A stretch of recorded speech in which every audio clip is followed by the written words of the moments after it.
Assalamualaikum warahmatullahi wabarakatuh. Selamat pagi anak-anakku sekalian. Hari ini kita akan memulai pembelajaran masih dalam bab yang kemarin, yaitu tentang menganalisis peralatan atau perlengkapan kantor yang sering disebut dengan office supply. Nah, di mana tentunya peralatan dan perlengkapan kantor ini adalah merupakan sebuah alat ataupun sarana penunjang dalam kegiatan penyelesaian pekerjaan kantor. Nah, tentunya di sini yang pertama akan kita bahas yaitu adalah tentang definisi peralatan dan perlengkapan kantor. Kalian bisa membuka dari buku materi kalian di halaman 110. Nah, kalau kita berbicara sesuai dengan perkembangan teknologi dan informasi yang selalu menuntut sebuah organisasi perkantoran ini untuk beradaptasi dengan perubahan-perubahan yang tidak terduga. Artinya, penyelesaian pekerjaan kantor dengan menggunakan alat-alat pendukungnya. Nah, kita bahas tentang definisi yang pertama. Di sini ada beberapa para ahli yang berpendapat. Yang pertama, menurut Kamus Besar Bahasa Indonesia, di sini menyebutkan pengertian atau definisi tentang peralatan kantor. Kalian bisa simak di dalam buku materi kalian di halaman 110. Nah, di sini dikatakan adalah pengertian dari peralatan menurut Kamus Besar Bahasa Indonesia adalah sesuatu yang dapat dipakai sebagai alat dalam mencapai sebuah maksud dan tujuan. Jadi artinya peralatan kantor ini adalah sebuah atau sesuatu media dalam upaya mencapai sebuah tujuan dalam pekerjaan kantor. Kemudian ada berpendapat menurut dari De Liang Ji bahwa disebutkan dari peralatan kantor di sini dikatakan adalah sebuah benda yang dipakai ya, tetapi bisa habis dalam pelaksanaan pekerjaan sehari-harinya.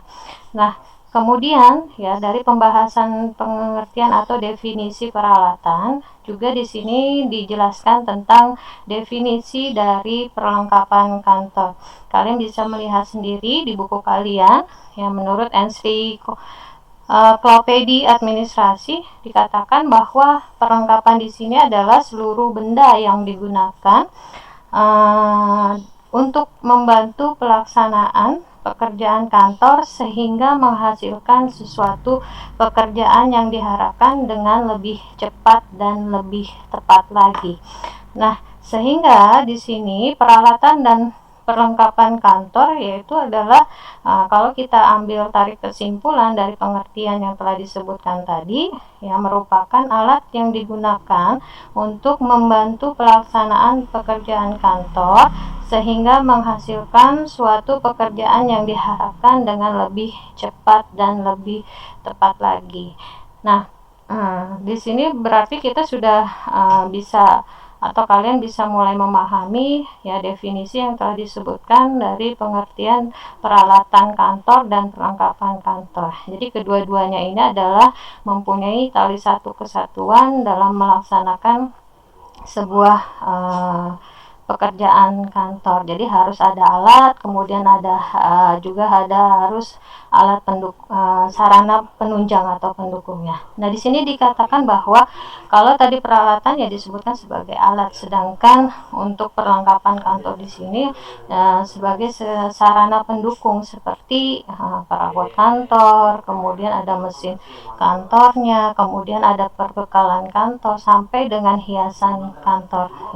Kemudian masuk ke dalam fungsi kegunaan peralatan kantor. Kalian bisa melihat, saya akan bantu dengan Google ya. Di sini kita akan ketik fungsi dan kegunaan peralatan kantor. Nah, di sini kita bisa melihat sendiri ya, ini jelajah link.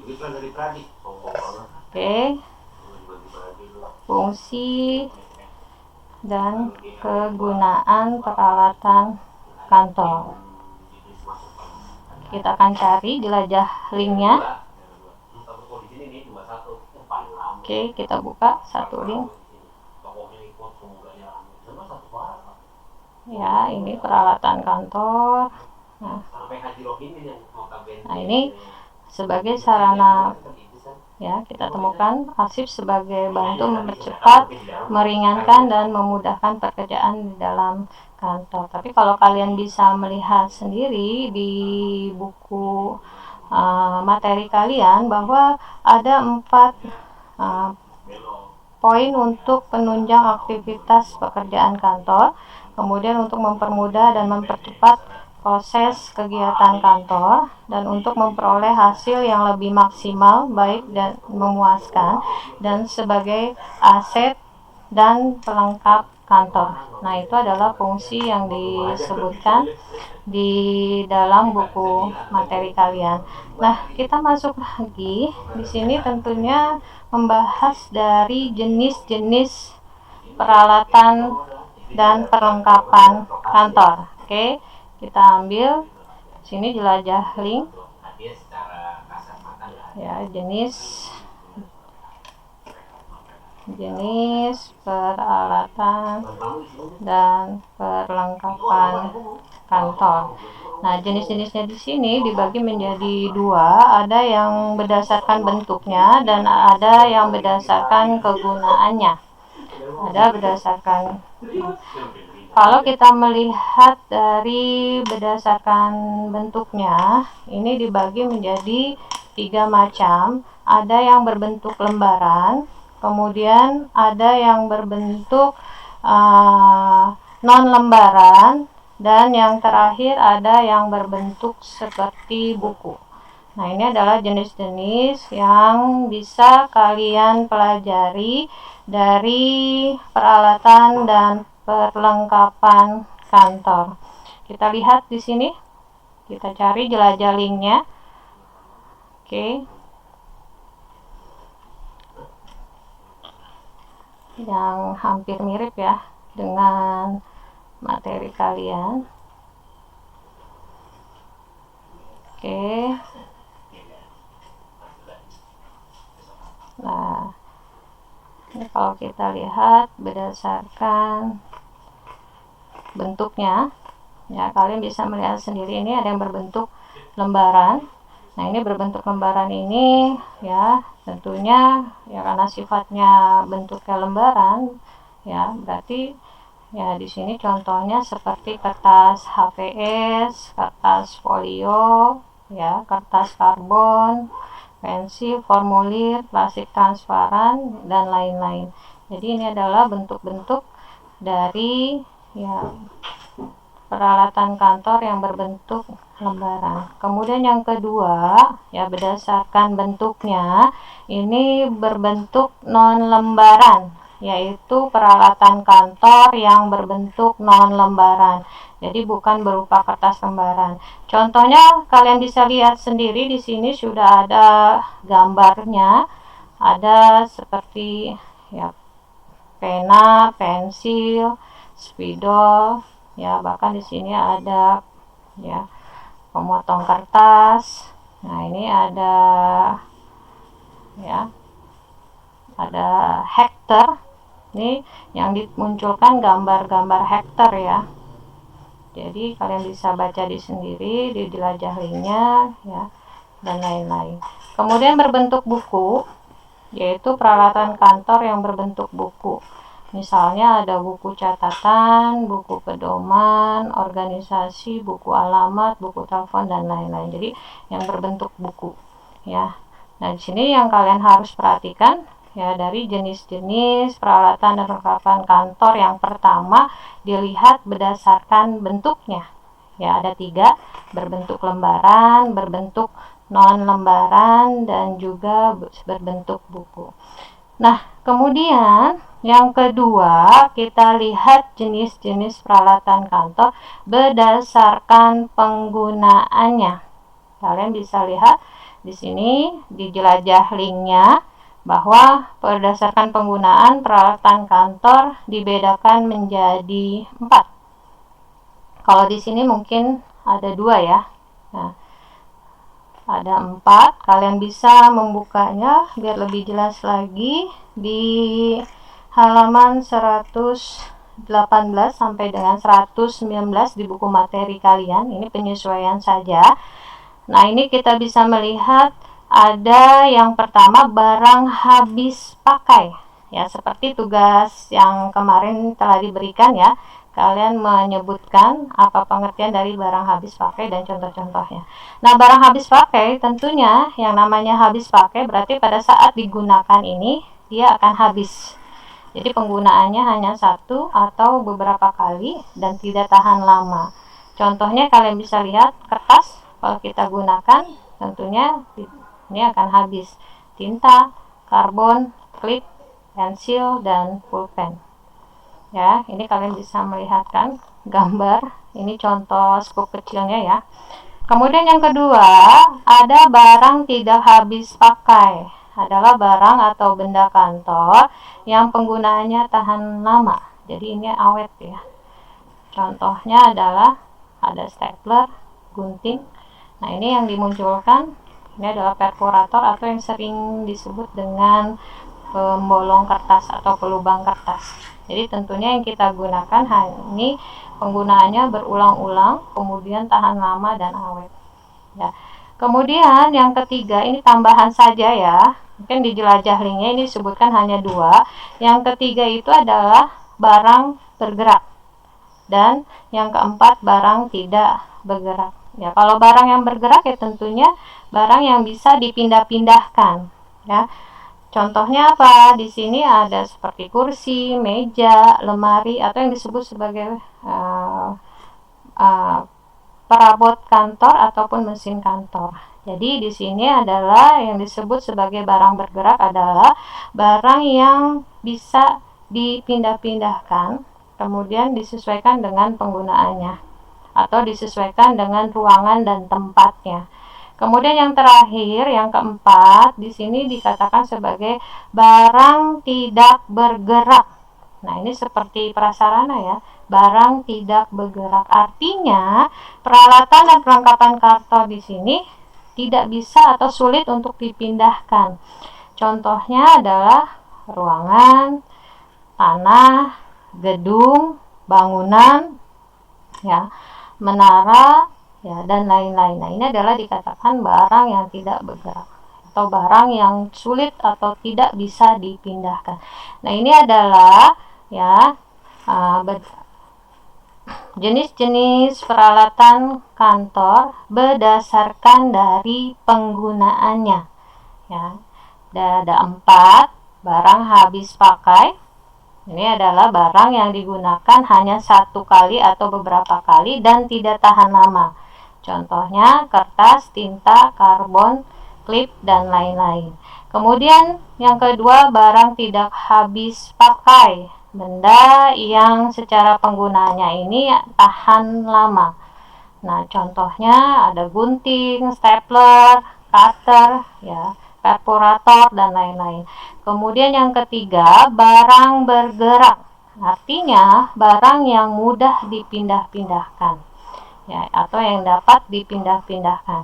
Contohnya apa? Misalkan ada kursi, ada meja, lemari, ada mesin-mesin kantor. Ini biasanya disesuaikan dari ruangannya. Kemudian yang keempat, ada barang tidak bergerak. Artinya adalah barang yang sulit digunakan atau dipindah-pindahkan ya. Ya, sulit dipindahkan. Contohnya ada bangunan, ada tanah, ya, ada menara, dan lain-lain. Nah, ini adalah ya kalau kita ya pembahasan jenis-jenis peralatan kantor berdasarkan penggunaannya. Nah, jadi ya tadi sudah dibahas, kemudian tambahan lagi. Nah, di sini ya berdasarkan jenisnya. Ya. Jadi yang terakhir berdasarkan jenisnya, ini ada perbekalan kantor, office supply, ya. Kalian bisa melihat di sini sendiri. Kemudian ada mesin-mesin kantor, office mesin, ya. Kemudian ada mesin komunikasi kantor. Ya, kalian bisa menyimak di sini. Dan terakhir ada bukan terakhir ya, yang keempat perabot kantor. Kalian bisa melihat ada contoh-contohnya. Dan yang kelima hiasan atau interior kantor. Nah ini, jadi kalau kita jelajah link, ini ada tambahan ya, berbeda dari di buku kalian bahwa jenis-jenis peralatan kantor dikatakan ada 3, berdasarkan jenisnya, berdasarkan bentuknya, dan berdasarkan penggunaannya ya. Nanti kalian bisa catat ya di buku materi kalian untuk penambahan dari jenis-jenis peralatan dan perlengkapan kantor.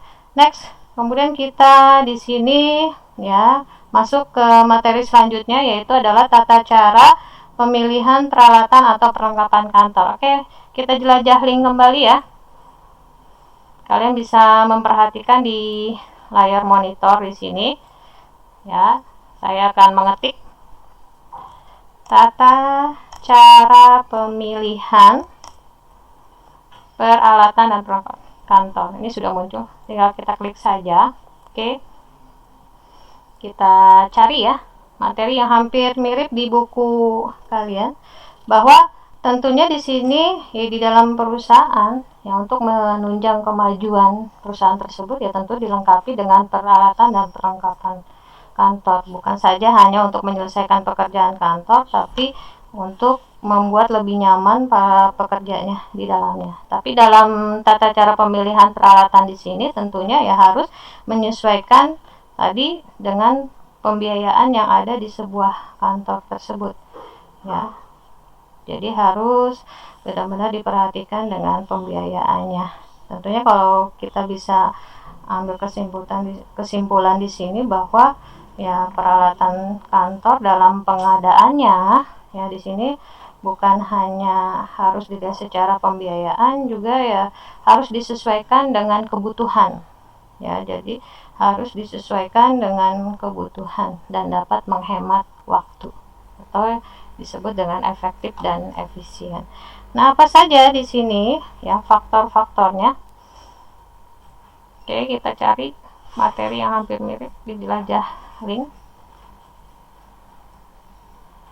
sini. Oke, kita faktor-faktor dalam pemilihan ya, kita lebih spesifik lagi,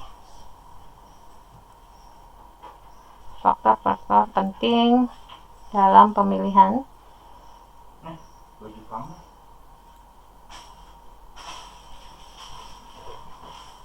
Ya, kita jelajah link di sini ya.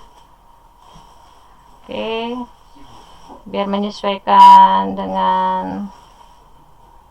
Nah, ini kita penambahan saja ya, bahwa peralatan kantor.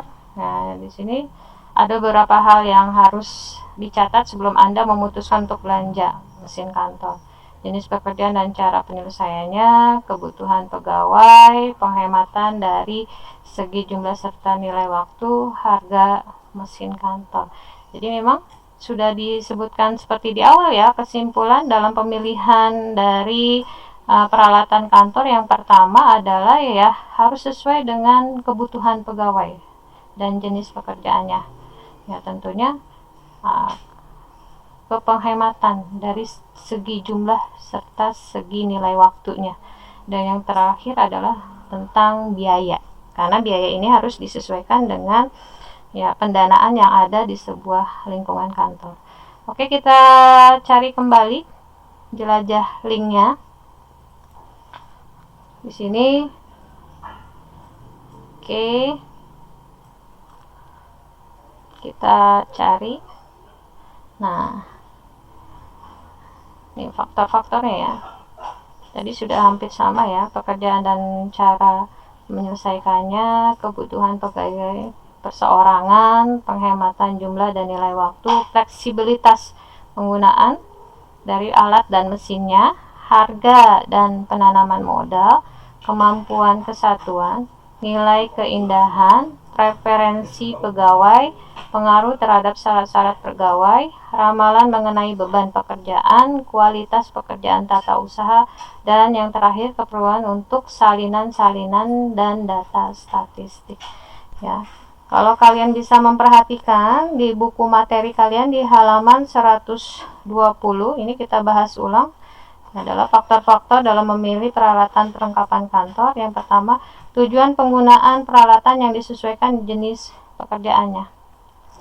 Artinya pada saat kita misalkan ada sebuah pekerjaan ketatausahaan membuat surat, nah berarti dalam penyediaan peralatannya ini harus disesuaikan. Apa misalkan tujuannya adalah membuat surat, artinya mesin yang digunakan dalam membuat surat ini ya yang digunakan adalah seperti mesin tik atau mesin komputer, laptop, dan ada juga dibantu dengan printer sebagai alat cetaknya. Kemudian menganalisis kebutuhan seperti nama barang, tipe, spesifikasi, merek, dan kualitas peralatan dan jumlah yang dibutuhkan. Artinya di sini ya dalam kita menggunakan peralatan atau perlengkapan kantor dilihat ya dari jenis ya alat yang akan disediakan. Ya. Misalkan laptop, berarti ini harus speknya yang sesuai dalam pendukung penyelesaian sebuah pekerjaan kantor. Kemudian memperhatikan efisiensi dan efektivitas dari peralatan dan perlengkapan yang akan dibeli dan digunakan. Kemudian yang keempat, kemudahan penggunaan peralatan dan perlengkapan kantor sesuai dengan pekerjaan serta kemampuan pekerjaan. Yang kelima, memperhatikan penempatan peralatan yang fleksibel dari segi ruang. Ini harus menyesuaikan ruangan yang ada. Artinya, ya kalau kita mempunyai ruangan yang skupnya tidak sangat luas, berarti harus menggunakan peralatan yang menyesuaikan dari kondisi ruangan tersebut. Misalkan kita menyediakan sebuah perabot kantor, meja, lemari. Nah, ini berarti harus ukurannya ini disesuaikan dengan ruangan yang ada. Kemudian mempertimbangkan biaya operasional dalam melaksanakan pekerjaan. Dan terakhir adalah kecepatan pengoperasian peralatan pada saat menyelesaikan pekerjaan. Kenapa? Karena ya tadi kita memasuk kepada efektivitas dan efisien dalam menyelesaikan sebuah pekerjaan. Artinya harus tepat waktu dan tepat guna. Jadi menggunakan peralatan kantor ini ya bisa mempercepat penyelesaian pekerjaannya. Ya. Jadi anak-anakku sekalian, ini adalah materi ya yang kita bahas, yaitu menganalisis dan dari peralatan dan perlengkapan kantor atau yang disebut dengan office supplies. Ya. Oke, selesai di materi bab ini. Mungkin ya saya nanti akan mengirimkan ya sebuah tugas modul seperti biasa. Ya, kalian di sini mengerjakan, kemudian nanti difoto dan diupload. Dan bagi yang belum menyelesaikan tugas ya videonya, saya masih tunggu di sini dalam pengiriman kalian. Saya harap bisa dituntaskan dengan baik. Ya, jadi kita ambil kesimpulan saja dari materi yang tadi telah disampaikan, bahwa di sini ya yang pertama, peralatan dan perlengkapan kantor di sini adalah merupakan alat yang digunakan untuk membantu dalam penyelesaian pekerjaan ya, sehingga menghasilkan suatu pekerjaan yang baik secara tepat waktu ya, atau lebih cepat. Kemudian tadi ya telah disebutkan dari jenis-jenis peralatan dan perlengkapan kantor dibagi menjadi 3, ada berdasarkan jenisnya, kemudian ada berdasarkan bentuknya, dan ada berdasarkan kegunaannya. Ya, kalau berdasarkan jenisnya di sini ya disebut sebagai ada perabot kantor, ya kemudian ada mesin-mesin kantor, ada mesin komunikasi kantor, kemudian ada ya perbekalan kantor, dan yang terakhir ada hiasan atau interior kantor. Kemudian berdasarkan bentuknya dibagi menjadi berbentuk lembaran, ya, berbentuk non lembaran, dan berbentuk buku. Kemudian yang ketiga, berdasarkan kegunaannya dibagi menjadi 4, ada ya yang digunakan habis, barang habis pakai, barang tidak habis pakai, barang bergerak, dan barang tidak bergerak. Nah, ini adalah kesimpulan yang bisa kita ambil dari materi yang baru saja disampaikan.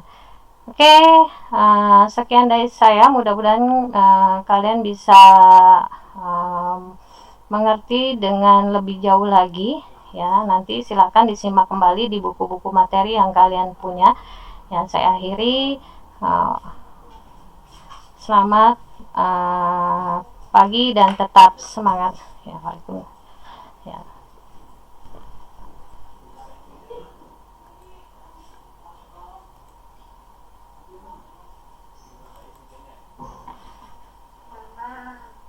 Ya. Roti bikin sendiri.